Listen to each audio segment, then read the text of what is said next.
Assalomu alaykum, hurmatli kuzatuvchilar. Hozirgi bemorimiz CD tosh kasalligi bilan chap sidinaning o'rta qismida 1,5 santimetrli tosh bor. Bemorda ekskretorni qildirganmiz. Buyragining o'ng tomonida funksiya bor, ya'ni CD ajralyapti, chap tomon chap buyrak ishlamayapti. Hozir bemorga nefrostoma qo'yamiz. Mana bemorga nefrostoma drenajini o'rnatib qo'ydik. Mana уже CD chiqyapti, buyrakda dimlangan.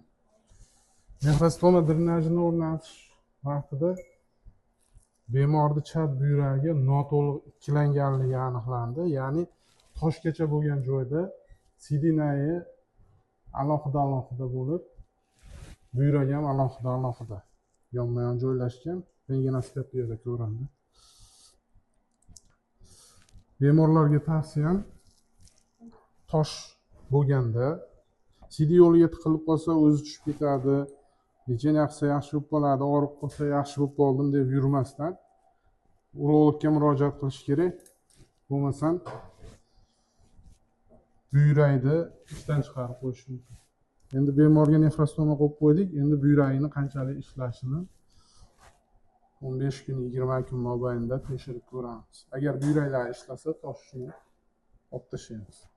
Agar mabodo uni aksi bo'ladigan bo'lsa, nefrektomiya bo'ladi.